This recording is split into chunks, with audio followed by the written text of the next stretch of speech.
Medase se wache me afe yenye nsam no entremu Dr. Pumpuni Asante wono eno Director of Advocacy Dima Center of Democratic Development no panyini akasa ya wache se wonimanyamfo Daniel yaw domlevo ya Ghana man panyini de krata man wo se wonko ahomgie mu na wonko nkogina home no se kobasa panyini ese ba abeto na dwuma so a na eno eye ni wusempa na wode sansemi atoja ya wache se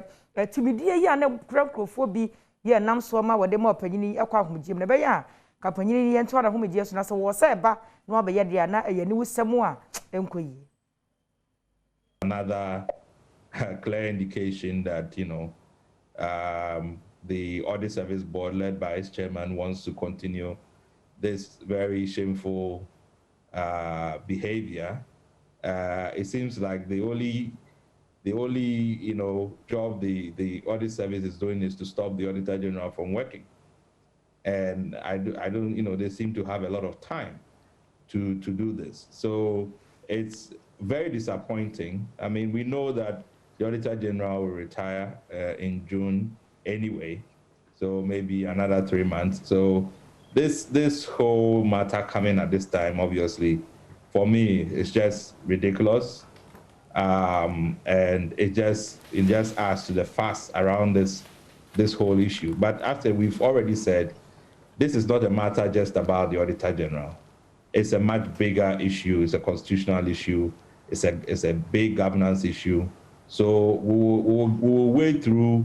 all of these matters that come. It has to be done in accordance with the rule of law. And I'm sure when we've all gotten an opportunity to review what has transpired, we'll be able to respond appropriately. But it doesn't, as I said, Dom Levo's situation is just part of the story. There's a bigger challenge as to the president's powers to ask, independent heads to go on leave. Those are the matters that I think are even more important, even if Mr. Domlevo leaves. This is an administrative process that they have initiated, and I'm sure there are responses from Mr. Domlevo. They have made a decision that they don't believe his explanations. They are going to send the documentation to the appointed authority to make a decision. So let it play out. I'm not going to doubt one way or the other, but one thing I can say is that if he turned out to be a Togolese, then actually I even have more respect for him because he's done more for Ghana than a lot of Ghanaians who say they love Ghana. It's just I would say Gusua Ejina Auditor General and Sansam no emo. Na amanfo bubu sesen ye mo panyini ya no chese e free July bosumi de di nka na wo free na homeje no ase no bosumi nwoche woso de homeje ne nyina ba wiye bosumi ye wrem ne de di nka na chese na no ejuada na no panyini ba bonte no chese eso benada no a na so be free adwuma ase a na chese eye ne de ama ne bo ne se wo ne manyafo Daniel ya domlevo wo free adwuma ase na wabran sentrofo bo pini no chese woni bibia ka ni manimu ya nanso wadan sentrofo ase se yetimaji twi abase eba behwe na dwuma wo ba be frɛ se na waya kakra ya wotimi kan ye no ye hwebi Jibosumi etosumi ensen na Auditor General Daniel ya Domlevu asan akwa adwuma mu akwa na adwuma ase efri bra Omampenyi adodanko ekufuado ehye no afempinu ene aduonu July busumi ne mu se wonkofi no wonkonko gina home esan se no wona dodo bi a ewese wotimi ede gina home na bra omampenyi ede sankrata ima ne se wonkonko gina home no ensensen bebre ene bepie ekire ya ensem ni bie no Auditor General na ankasa de babeto abontene se enkrata omampenyi de ama ne se wonkonko gina home no eyade a etia labor laws a ewo memu ya emfa emra kwemu kra. I will not make any public statement. I will not also comment on any issues, but it will be a disrespect to you people to just look at you and ignore you. So once again, thank you very much for showing concern and for coming. Thank you. Know how you have received it.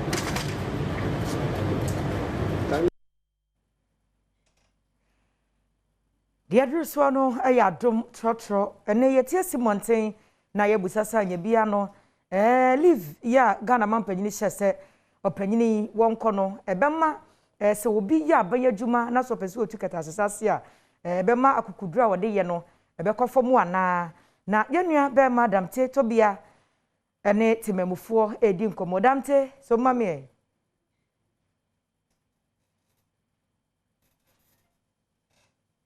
Adom Trotro na be piemu ewo achimota draft club na oba hase a wo ahu de ekoso topic ekoso sisi ana hu nkomo na ye ba bedi no o hye aban ne auditor general enne na so ko resume na adwuma na nsensem ekoso no ye ne nkofo brief o mo pese o mo che o maje opani me wakwa aba Adom TV so o hye de ekoso sisi ana between Domlovo ne aban na o be ka say ye we chant na na say Domlovo no so no oduebo. Yeah, the Americans say first of all, no, witch chanting kakra. If you say hunting kakra, if you say nipano musi onko leave mbra. Oko na enu 2 weeks kra na mukosi san ni key key fufro. That one in there enye kra odubesha. If you say ono so beti maka say bibi odi ejuma no ayira we ejuma no mu ho. Nyama bibri beti me say say bibi sa na obema no obetwen na aba ejuma mu. Wo ansana what shall say I yes animan inti nyame work anu no say abani ne oye ne de enu de metin aka say enye ne kwan so a medam yeah that's it opani ube pushi kakra chama me wakwa ba Adom TV so wa je nche ne sen the same nyame me nua ketua ne kan no nyame nua ne de kan no eh Domlovo issue no enye ne start ya che na aban no say the odi kon person di Domlovo faso no okay me ni te kon person de ne faso de aban no wanya de kura oh now so wow ni be bia semoni bu free e fasa contract bia omni amononifo company bia free Britain from saying company bia free Britain munjushim bia ombe na tuom ka dollars no o safo manfo so odimu akutre no sa issue no so wa we journal o ka mi person ka o ka mi sa company o dimbi mi refi din no be obetimi akai o mu free Britain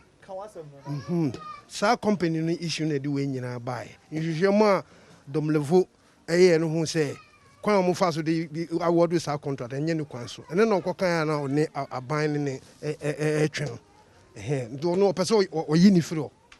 aban person o yi Domlovo person o yi ni free na that day obi anim say o ye togoni afi obi a wa ya abanjuma for so many years afi no wan say ni age no o say o reduce no they say we entaso aban so wanya de sa say Ghana for ye nkwara o baba anya de wa wo show obi a wa call leave na ni office o baba fa bibi office na assistant lock no onya assess nko onu ankasa officer wa tro for so many years o mo assistant key no ntu ankasa wo hwe akwan ba person de ne faso no enye okay yama your faso opani also waje nche no meje so na mi wo kakra ka e fa Domlovo issue no ho na Domlovo issue no mi hwe a political hunting political hunting ankasa because we betumi to kwan akobi mamu akoye adwuma ombeji wa atumu e ban say retirement ya ma obi bia retirement na say onu so abaye adwuma ha na say onye Togo ni kra we onye Ghana ni kra we nye time a e wo say omu kan ho asem because wa ye adwuma na duni pempenso a e wo say onu so compensi na onya bibi kakra nti wo hwe a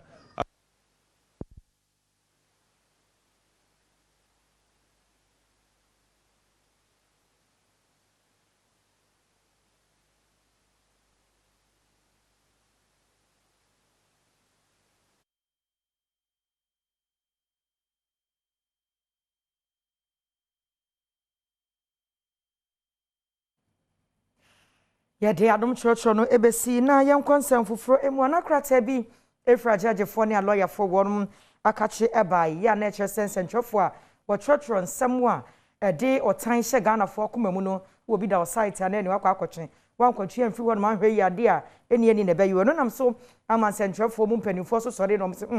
yentimi ntina se mamu hunehuna yasanti wonsam abeya kesene ne wo mayi mo ne dei se ekuo ni mienu ahia wonum enum asomdwe abua anom yenua be ma prince owusu na edi nsem no achi a yenko na emu nchemu wonfa ensom ye prince ma han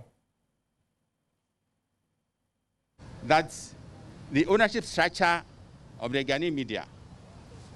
prevents some of you from being as professional as you ought to be, or what you want to be. So there's nothing we can do given the pluralistic nature of the media. All sides of issues are peddled. But for the sake of heaven, for the sake of national unity and cohesion and stability, our appeal to the media community in general, please inject the highest degree of circumspection in tomorrow's judgment, so that at the end of it all, Ghana will continue to be at peace with itself and at peace with the rest of the world. Of course, there have been one or two excesses, and I'll use this opportunity on behalf of all the lawyers to render an unqualified apology, if there be one needed, to all the authorities involved in the discipline of lawyers. Indeed, after the elections and throughout the petition, tempers were very high. And as much as I believe that every lawyer is endued with the ethics of the profession, sometimes some considerations would make you slip here and there. As human beings, even in court sometimes, we even forget some of the issues, and we ask for amendments. The reason His Lordship the Chief Justice did this is because he considers your role key, he considers your role important, he considers your role indispensable. And therefore, my lady, the Judicial Secretary, and I have his instructions to convey to you his gratitude, his appreciation for the role that you have played, right from the reception of that manual through to the commencement of the hearing. I mean, day in and day out, you have been here under these canopies. They don't give you the best of comfort and convenience, but true to your duty as journalists and for the love of country and the Ghanaian people, you have endured in this partnership. His Lordship the Chief Justice sends his gratitude, his appreciation, that he appreciates your role. We are partners in this together for the greater. Yejina semi so near to your waja wafon kratwa by your bar, the Akachinos.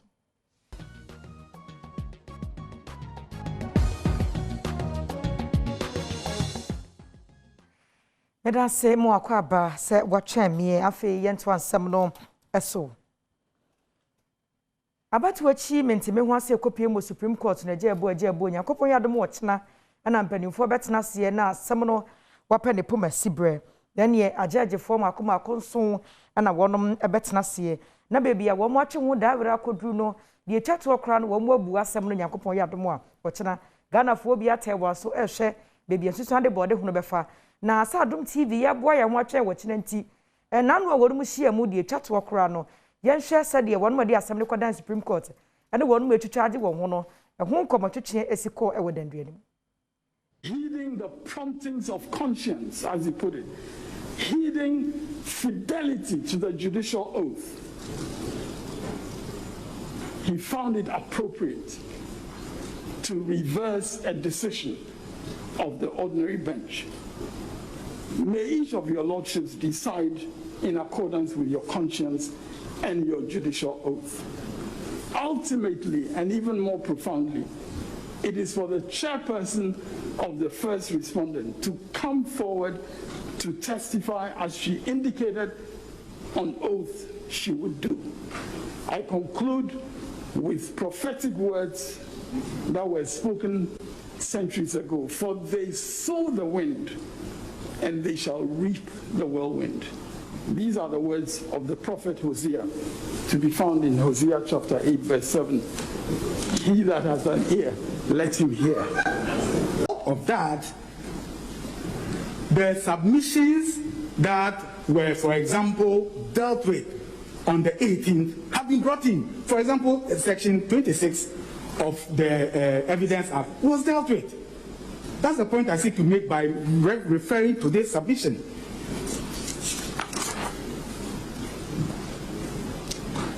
My lords, this court has said time without number that the review jurisdiction is not an opportunity given to a party to come and argue the case again as if the review panel is sitting in judgment on appeal over the ordinary panel. Elicit conscience. No. God is a cause of conscience, and therefore you do not bring God into the courtroom to now claim that because of God, application should be granted. That's my response. Section 72, which appears to ground the backbone of this application, relates to a situation where a party has not closed its case. Now, in this instant situation, the party had closed its case. So the court had no business referring to section 72(1). But the mere fact that a judgment can be criticized is no ground for asking that it should be reviewed. The review jurisdiction is a special jurisdiction to be exercised in exceptional circumstances. It is not an appellate jurisdiction. It is a kind of jurisdiction held in reserve to be prayed in aid in exceptional situations when a fundamental and basic error may have inadvertently been committed by the court, which error must have occasioned a gross miscarriage of justice. The review jurisdiction is not intended as a try-on by a party after losing an appeal, nor is it an automatic next step from appeal. Neither is it meant to be resorted to as an emotional reaction to an unfortunate, unfavorable judgment. I only wish to say respectfully that we have come to this court asking for leave. And in indicating that we are seeking leave, we have adverted in our affidavit to certain factual realities that we have had to deal with. Those factual realities include the fact that we have filed applications for review before this court. Those applications have been heard by this court and they have been dismissed. But we could not have contemplated that those applications would necessarily be dismissed because we did not believe that there were predetermined outcomes for those applications. That was not the basis on which we proceeded. The court grants this application based on these depositions. It will be undermining those principles. So our view is that it's all fair for the court to grant the applications, but it cannot be based on these depositions. No, it cannot be. We are of the opinion that the petitioner should be granted leave to file his closing address on or before the close of Tuesday, the 23rd of February 2021, in the interest of justice. We want you to tell us whether you did say those words, then we proceed from there. My Lord Chief Justice, I did say those words. My attention was drawn to the fact that I might have crossed the line by Mr. Frank Davis, and Your Lordship, on the advice and consultation with my counsel, I have written to the court rendering an unqualified apology. Awfully sorry for what he's done. He is deeply remorseful and he deeply regrets what he's done. So, my Lord, our prayer is, yes, true justice has to be done, but we ask you to temper justice with mercy. What we can do for we any ahoboa ye de etwa nyankopon ya adom a ochena de etwato okra no na adom tv ye de besom abusia ye nkonsem foforo emu anatememofo ye abonom ewo CB Hilltop ese nsuo ho asem eden pa ewo mpotem wo se nei kofo gallon no woni 2 cedis a wonya bi so ne wo ma mo dos na pa nkore ba ko a 50 Ghana cedis na wo mo a se bi woni 50 Ghana no ne ohwe na se ensubo hwa bi da mfikire ba bi a na wo se bi no kra no wo mo ne mmoa e na epre ho am wo mapom de ho nsem aye bisi wo no mo a wo sra ban se wo mra no maye wo ukopie mu ewo Sibi Hilltop kromu a ensuo ho akwaatwe wo honom po asese omanfo gallon ba ko bia wo bono Ghana cedi mienu no wokodu damanko anase pasakora no a ehonom de ne boarding ye pa esenti emane bofo ekopie mu ewo wapomuden ayaresabia no mpanifo editu dwa se esan ensuo a eni kuro no so enti ama yare typhoid enne yare mu ensuo bi a etimi eka nipadua no adoso hie pa ewo nkuro no eso midwife a o asoye wo eni Susana Pavo editu dwa se oje awo ayaresabia honom pa na nso ensuo hu nsem eyade a eha adwene ne senti emwa wonom ama wanjuma enkoso okire mu se ensuo gallon ba ko sese woto ne Ghana cedi mienu ena ankora kase no nso oto ne Ghana cedi empem dunum okoso akire mu se etoda kora wompo adwuma no wato ensuo Ghana cedi eduonum ne senti ebeya kampanifo embremu no meye wonom emwa malaria cases to me ba na labor case to me ba pa awode ba pa eji awowa ha nso isio problem ne ha sometimes ube labor ewie na onye nso mpofa enhwe nipa no enfa ron sa ne nyama ena yesi wan se coronavirus abe nso yesi hand washing nso mpo ni ho ase clients ne ba on be rom sample nsi de bia yo mo sanitizer and some ra clinic mo yanka sample ye health from is at stake ye bre power ha nso aseme ye din ndi sa gallon papa ewra mu gallon sen ana mo e charge mo gallon de ye nye bi down ho bi no se ye mbra na ye mbesa down ho nte ye ko na yakosa ho no ya nyumpo edi botokina eko nte no yetua na ka amse na wasa amaye e ka se na mutua no every eyokosa bi atati Ghana ewo down ho enya yaresabia nko ensuo ho nsem so aka adesua pa ne senti esanse mofra eya no wokope ensuo ede ama wo mpanifo ede aye adwumenti etoda wontimi metena sukuu dan mukura ensua de sukuu panyina be de akira wono ewo sukuu mu ho ene David Jayon no ne Adom Kasee etwetwe nkomo editu dwa se esanse ensuo ne kuro no so nti ema adesua ene adekire enkoso yie papa maame a wono so ekira de ewo sukuu mu Saraboaje ene Adom Kasee etwetwe nkomo ene oditu dwa se esanse ensuo ene kuro no so nti one ne mfefo bi a wo kira de ewo sukuu mu honom debia wodware baako ene toda nso a wode pure water miensa ene dware ansa na watimi akosuku mu akwakwakyera de esenti wode to aban ene mpanimfo ye won asede enim sa da Roma womra no meye wono moa. Around this time we don't have water. Even myself coming to school has a lot of challenge. I have to even go to a nearby places to see where I can secure some. Because of that, before you come to school it will be late. And if you come to the students are not organized because there's no water. So we come from this place at this time we ask why that there's no water. And you can't say anything because it is true. So seriously, it's affecting us. And then me a newly posted teacher about routine. And then problem I face here in Sio Matem. Yeah, 6 na what if you back home. And then a Matthew and a mema city. A man in a basket on a pie jaria, and you may enjoy it. Na mema in soldiers. Sometimes in Sunua, I'll see a family be sachet of water. 3 and after 4. Now the whole way on a basket. Yes, I ain't mean basket. Into any problem. Ohempo a owokro no so ubo agble manja enso editu dwa se enso kom de wonom amasese ebi kura enam so ehwere wonom kwa esenti ebeya anka mpanifo emeye wonom moa enso kom koye adwuma bia yentiminya school kolan ntimi ko school enso kura enso akola be dware akọ school na ebi ni ho ko ka se ye papa no ye benya enso se ye ko efum ebi ni ho endware kura ya asem dise pure water o muton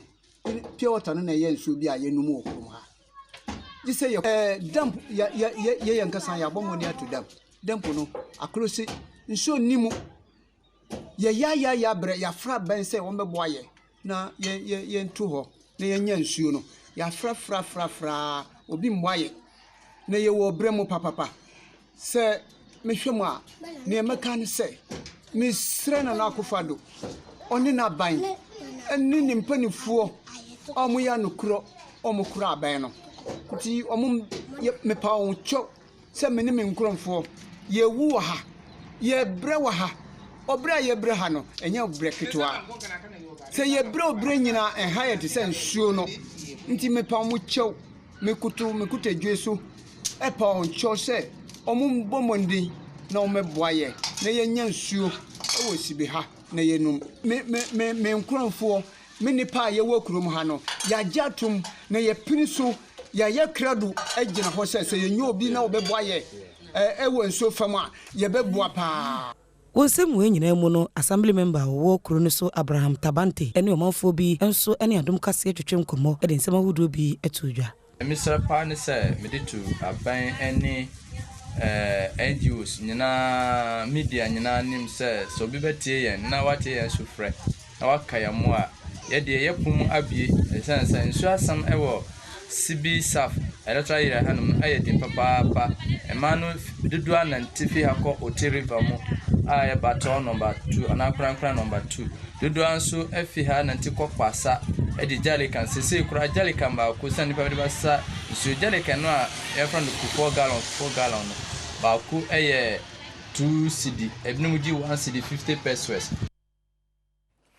Yan consent for mu a na mrantie mienu aposifo nsa so wonom epachi force na wuwa wo mfinhia aduana nsia na eko hakman wo mfinhia aduason baako wo mo se wo ye adwuma Ghana Immigration Service nti wo fa mabunu na ende o magigi nkrofo sika na baba baako na no wo de sika ye no ye 10,600 enka ni sika no ye 106 million ma nkrofo ya fe wonte wonka nam so ma ne kopie mu asemfosu so wo immigration for wonom church suku wo ko ye ampanifo se woni mu mo ne se okoba aposifo amane ame no kasai aposifo nsa so mu mienu pachi. Enipa mienu wakwakire wono mu ene ewu forcen awadi mfie aduana insia ena eko hakman wono so eka no ho so edi mfie aduoson baako na no fiada ena abaya baako a wonom agi ni sika Ghana cedi empemdu ene ahansia ene ba no ho so se nkofo a wonom agi ni sika so obema no kwan ewo Ghana Immigration Service no nyaade a oni Immigration Service no eye adwuma baabia esenti obana ko Immigration Academy and Training School ayo no wasimfo so ewo mfimfi mantamu ekohwe se nkofo no eye adwuma ewo wonom ampane wo ene ko hunu se enyaade a wonom ene Immigration Service no ena ye adwuma osanse bi hunti ena opanimpa wodan kitanhudia no ewo Immigration Academy and Training School ASI Roland Aziz eye na adwen se sanse mi obidi akire ne senti wone ne hyehyɛ ho fa kwan a obefa so ede ahia sankofo wo so wo ye adwuma ewo Ghana Immigration Service de be ye wo betimi akire wo no eti adechi na me frɛ Mr. Forcing ena me ka kyerɛ ne sɛ me aye radio me pesa me ba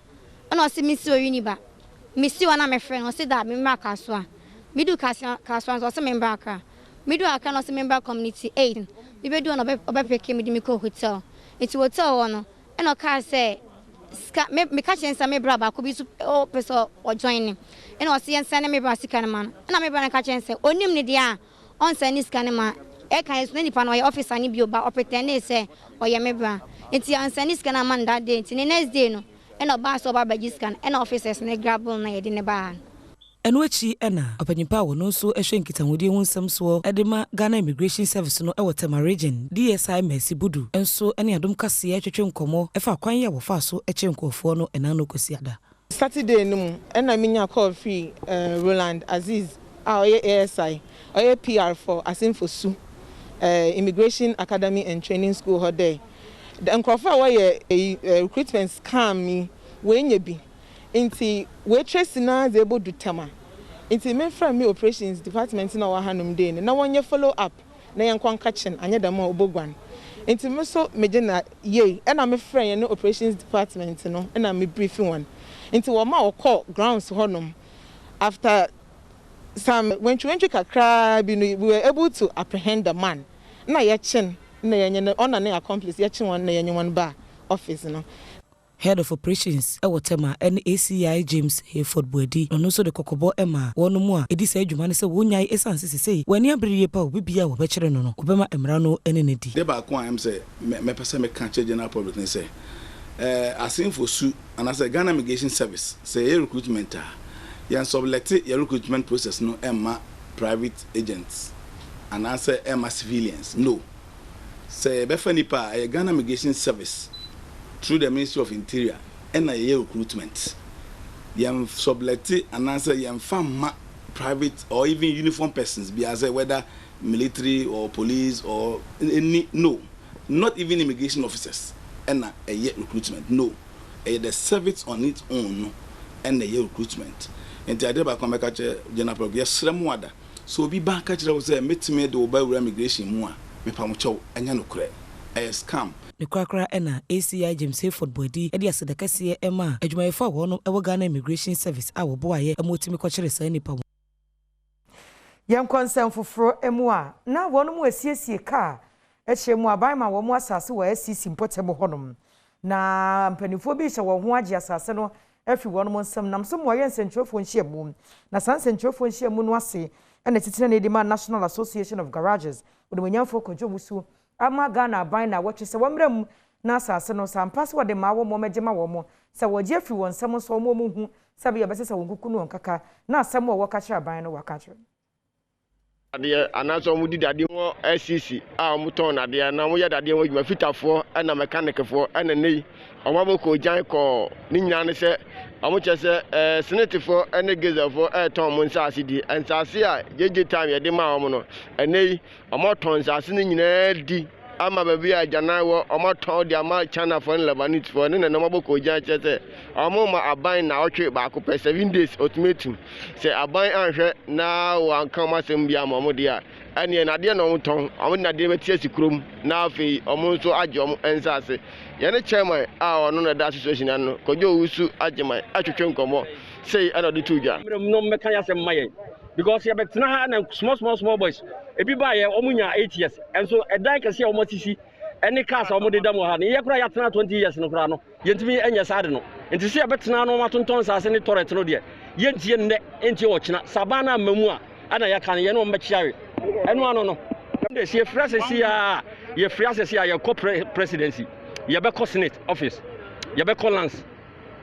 omo a matter bia no ye be try say ye de petition be kwa komo omo na no kina ya omo kan asem maye ye de ye ni tuo ye ni agyan nemum ye betena ha ansa na senate ye ba be sia ye nim se ye na aban na agi asase na maye na omo ewo skanti omo be chinchimiensa age de ye ka say ebe ye dwuma enya dwuma no mebu ayen if say ye tu aba ye di enkokomoti tu aba na wenya position into no ombre mu mayen no mekasa e mayen na enya ye freedom sabo 7 o'clock if you ma ton de ba 7 o'clock na ma tum obi ba to ade na dwun so keke o se de ni chikwohwe bush ansa watuma adwun so ade na o se ba ni sa aden na say ni ampan na ti ha kan o ma disika dada obi so se o ye ba ba ye nso to na enyu ntense ni bebre ase from abo a ayesra ban so mehu ye mo tinya ye opi gisel for no ma gi scan wherever e do so dodo se ye ho building na through nyina tututu aban ji ya de mayan ya ye mpanyifo mebo ye be ye ya de nyina ye inauguration kama ama hanum aye fefe Yankwa Sante Mantemu Obuasi Epoye Mensre no emu na COVID-19 vaccines me champane ya ba mayi mu no ene wo monsa aka wonom ede na abana musini ye wo ho eye ma me Faustina Emisa wo kyeremu a empane na makomako empem nso ana wo monsa aka adwumayefo ya wonom wapomde adwumakuo no Midday wo mu frase na wo mpane Kasee eguso ehwe COVID-19 enroya empanifo eka say ye de ba wo nipa ewo oman mu no san na ho sonso aso eko ye ba pie mu ewo Obose East Assembly ha aha ene abankrati pani owo ha ene mpanifo hodo bebra omo ha no so ba ewo eye epanen ewo ha nipa na owo obi nu krati say sabi enseda enye ya ne wo ho enam form Obose East adura eba ye no 7,000 na 7,000 no enye obia na sisi obenya bia wo wo mu a obenya bia wo tire mdin kan ye no eye wo mu a wo mu adi 60 years ede ko e mani mema nyina what the 60 years ede ko a wutimi ekowo bi dia meka amana ya futu amehina akọ ne say vaccine no ekwan bia so no ne side effect ho kura enye say virus no ne side effect me sakasi so every say apomde after your family atiase say with the virus no omo ye infected no enkanka mema no omo ye infected na omo ete yapo no dodo na eho adwo eninti no sa wo bedwane se pania ninti obo wo pania na ho bedwo entu bedwane a uti anya yie na ukonya virus na anhwe ne mum na be ma ho adwo enti me hye wo nkran se kwa na kwowo pania ne boodi pa enso nam se mpani fo adwone ho na yapom de hia wo mu ninti no na omo de kato kaso akọ kra ndro na ba wo a ye ndu usika ye ma usika wo a wo se wo nwo no me hye wo nkran se wo de so wo fu se wo hia wo ho na unye yare ni bi kura enhaw enti wonwa fo woni bu se obabi e wo ho ebia wo betumi a survive virus no ne shock no ebia na wo ba antimi ebia na wo yeri antimi ebia na wo maami a wo ne temantam ho na wo no antimi eno ntene wo de fa ne se wo ma no da achinti no wo se de be ya unya no wo abontina wo de kofi a enkoka akola bi Crystal Council for penny power no oboase ha so papa wo ha afuti oben na wo de ma a Christopher paneɛ no manti mehu mposi ya wo me paneɛ nti no wonte he ɛna me wo wie nso no me ye normal bibie ne wo no ma ɛkyɛ sɛ bibi ewura me mu nti no bibi ayo okay manti pensi bia die me ka che ɛyɛ asɔrɔma nyinaa a Christopher nyinaa ne sɛ yare na aba ɛna ye nyinaa ye hwɛ sɛ yɛbɛ ɛko saa yare no ɛna Awurade adom saa vaccine ya ba sɛ yewo a ɛbɛboa ma yare no yɛtumi ako nti a Christopher nyinaa ehu bia nim ye vaccine ni any spiritual barrier bia honhom bia nta akyire a je sɛ wo a ɛbɛma wo Christopher no ana aduka Yemfra Sante Mantam no emu na yenkobono Mantam no emu German North na COVID-19 na man home ne so ehopa ma me no kasa nipa nan edwo mato na nanom ewonse do wo mpo ayi adwuma ewo ya yare sabia hodo nso bi anya yade ne bia wono mo gya yare hwe Mensini panyimpa wa shapo mode ho nsam so ewo German North mensinim Dr. Jacob Aliba ene Adom Kasee atwetwem komo ene Audit udwa se sisi enipa nan ena COVID-19 yade no eko wono mu a apomde adwumayefo bi nso enya yade ne bia sisi wogusu a woje ayarehwe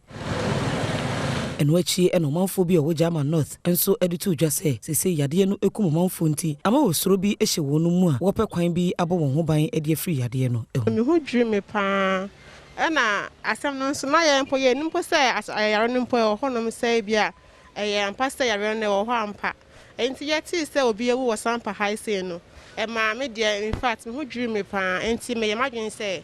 sa dia me stay me free me yonko mo nchen se de be ya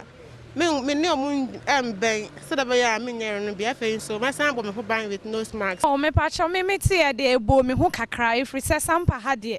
ye de enim se yare no eni ha enti da metie no me ho dwere me yemu nso hye me se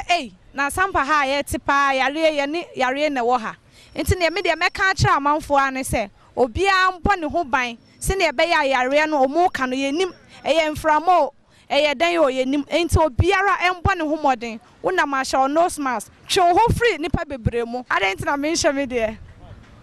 me pa cha na me didi a wo ba enti me free ha me ko hye me de mama pa because coronavirus is very real. It's very, very real, and then easily contacts very, very high. So looking at things now, may job ya say on nose masks. Adane ankama ene ye abayana musini a owo German North no so editu dwa se e wo so manfo nyina edi COVID-19 hihye mpanifo de egu akwa mu no eso se de be ya wonum nyina betimi abo ho ban afri yade no ehu se de wo pa wunya wo a ye nyina ho enti no enam se yade no enko yi na che se ye bekoso abo ye ho ban enu nti na abri nyina no yam president na nado danko Akufo-Addo ogina Ghana mfidie yi so ekasa kire yen se yam hohoro yensa yankata ye hwene ne ya no ye tenase ya yantiti ntamu ana ayi a ye nam ase na ye chiachie nyina no yenya asa na emo no nyina no nisanti German North ha no ye ni dissect ahia weekend Fridays na hano ye ya hwese saade no emma so ewu musa nipa nan ena yade no eku wono mo mensiri nim de nanso ukopie mu ewo hono mu a enipa pii na nenam hono mu a enya de COVID-19 ho hyehyeye no wodi so yenko bono epoye mantam no emu na afia no nhia mu de akoso ya wono mo ye adwuma wa pomuden no emu na wo mo ye san nhia mu de ne ho ana Dr. Adom akoya wono ena oye bu no poye mantam no Director Edema Ghana Health Service ekasa no watches wo mo ha kase ba akopa so ba be fefro no be kwa wo so no be ba so dwemu wo mu gusu ade ne mu egu akwan mu se be ya ema kwa wo so ya na wo mo nam so to na no mo nsie do no aso asie betumi ate anasa no betumi abrase wo mantam no emu Bunu is Mantamu Health Director Echirimu a emfa ho se afie etwa mu no apomuden ho nsɛm wɔnom bɔ wɔn ho mmɔden ɔham nkyekyɛmu eduoson ensia no ɛma wɔkɔ awo so a wɔhwere wɔn kwa no ɛyɛ ade a ɛde tipaeɛ ababegyae mantamu no so. Abra Dr. Fred Adomako ya Oyebunu East Regional Director Emma Ghana Health Service eni amani boni edwetwe nkomo no ochire mu se empere wanyin sen ema wonum fa afura na wonum mogya so atie eni ama fufuru bi ena ye ne nam so a ema ekwa awo so a one sign wechi emmafi so sha one ba bia ye osha o he figures si aya so he maternal death omo ko a omo ye na Bono East 2020 na 92 per 100,000 lives 92 per 100,000 lives but yeah no your standard near 125 per 100,000 lives which means yeah so but Obama o count here 28 man e go no so obi oba ko ka no ba ko 2 crowd dia for us no e asema ya sefen inti agena ye gene ho ne say next year you beti na ba be kan say ye ma be 5 eno ne ade ba ko a ye she ade ba ko say ye she ne say adolescent omo young girls na you who say almost so fair through so inti eno say ye issue Openyin ye sign so kire amane boni enhyehyeye a wono ma ye se ne be ya wodi betu sa ha na se e de free mantam ho no mo. He say second discussion ye be no broni be kan say quality using data and quality improvement to address this anemia. Je nyina be discuss wa ha. One say man no mo mantam ana so mo bantam someone that net mu someone non folic acid ade be discuss wa nti nyina ye discussing ye bia e china no and no man na e bi be kan no ye nyina broni be kan way forward recommendation and no ne be fa aye de be ya juma nti no hu deliberation ye nya wi ba e china nya me aduma by this time na ye mani na Yanko Jabusu mensenu emu abatan ni ahwefo ya wo Mako School of Antralai DA Primary ene JHS wonom ade adesrede ekwa ma ban yankwankra wonom aka bi ewom nimako ansha ban aseni adefo betima baye wo moase enkoda no nkonwa betena so asua de ho nsema ye den pa na ye benche obekọ no mafuru bia so no mo tworo nkonwa nketewa ikura wose enkoda mienu ene tena so ne san ho adenti wo se enkoda num ene te so nti so osre empanifo maye wo mo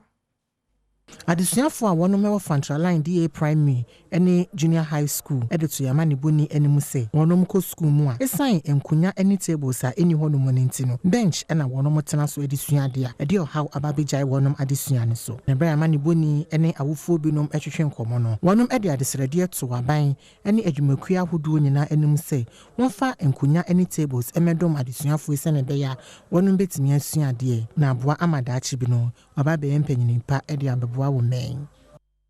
school ade nkunya de ho asema ye dia ma papa wo hwe nkwa wo school da mu uti ze bika so me nsen nan num akunya ba koso e chese ho asema ye dia ma ya de so aba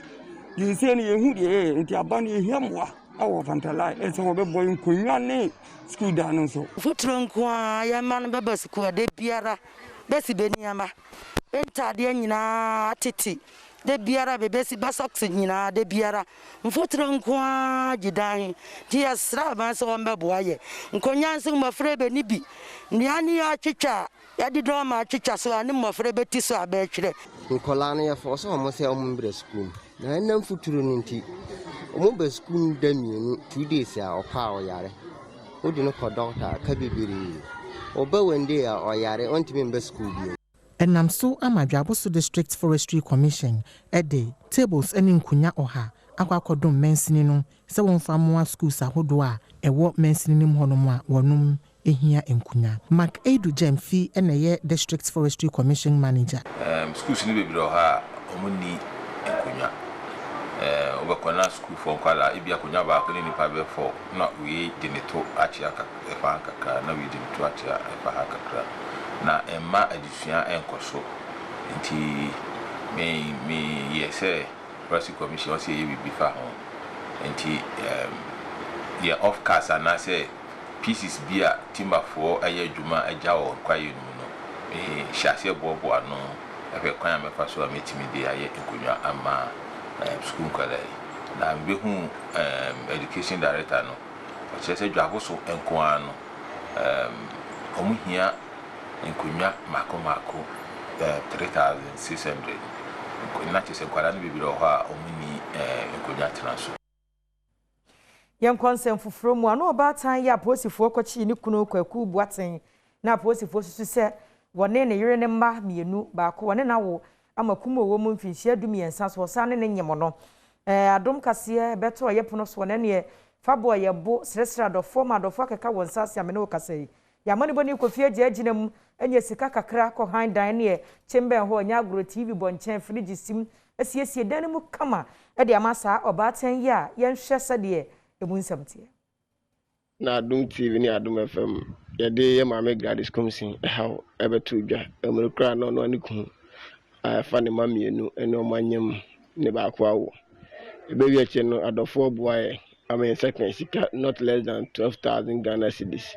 ɛne ne maame ɛdake so ɔde na hwɛ a bɛkyi ase ya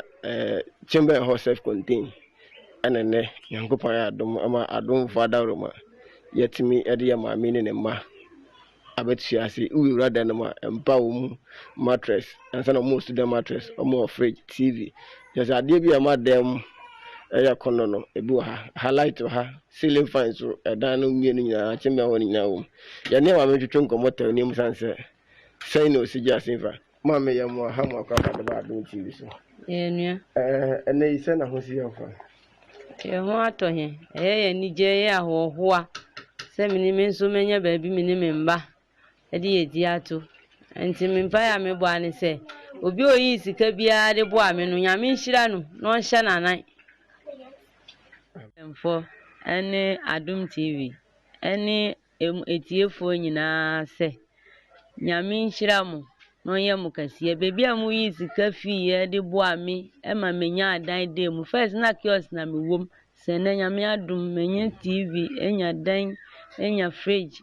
enya pa enya bibia nti medam ase nyame nhira mu nyame ya mo Kasee bebi amu yi sika fi nyina nyame nhya manan no ye mo Kasee amen kura ni hu ama kura na ye wo no kura ni hu nyina seye so na nyame adom ye nya dan ni fan ade nti medam ase nyame nhira mu hona light ho da bi light ni ho engineer na de the light mi da fam enya mpa de da so mattress kwa ne ye ni bi nso nyame adom aboa me nya mattress kwa da so nti nyame nhira mu na bebi amu yi sika fi nyina yankopon na nhya manan ena wo da se na so fan me da fine okay na ne personal se na different room first kiosk ni we ni different room we dan papa I fine room ti mo to mi ni me ba ye mo to yin cheme ho and porch block dan chiro mo no yo mo Kasee bebi o mo yi sika fi ba yan yankopon na nhyo mo anan ni age pa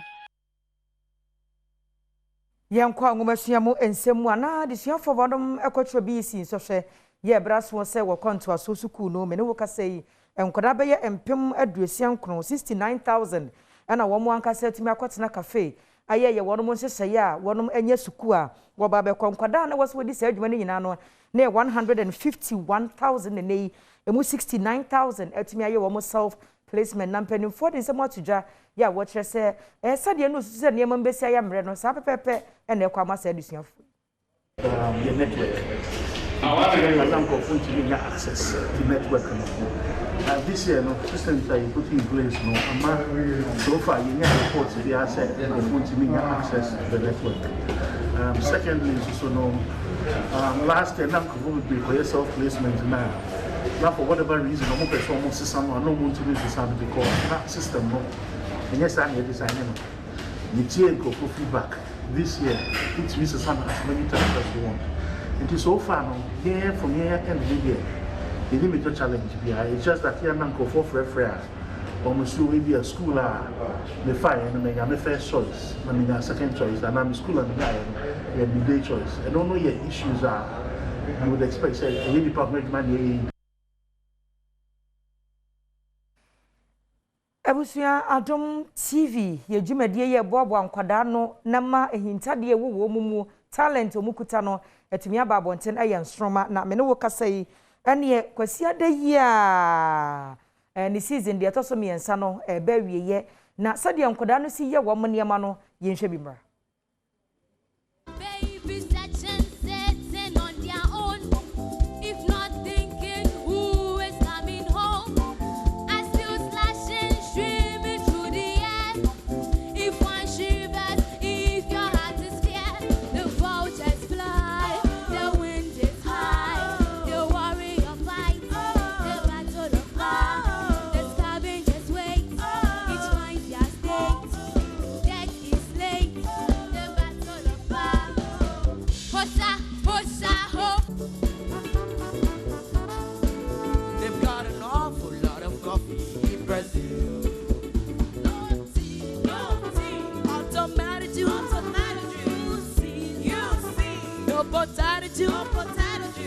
All the farmers in Africa say, hey, hey. Town stop, the spirit's high, people everywhere. Hey. The food is good, the wine is fine, people getting high. Hey. Mama here, Papa there, the whole guys too. Hey. Everybody's dancing, celebrating all night long. Celebration,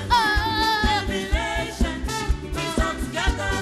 Everybody gather down. I feel pants of pants. It's the latest thing in town. I feel pants of pants. Yeah, the sound and feel the beat. I feel pants of pants. Time to move and time to sing. I feel pants of pants. Maria, Maria, I feel. Hear me now. Dance the body music. Makes you happy. The chain way and a backwaso Yankopon Yadom Kwasi Adanti do ye be a chaso net na Adom TV Nesha and Stroma season 3 the final no oho neto aba so Emma enkoda na busia ye de kase no asi wuhia me ya freme anoche wa aba ajiwa sewa countryman songo e de fire for fire etwaso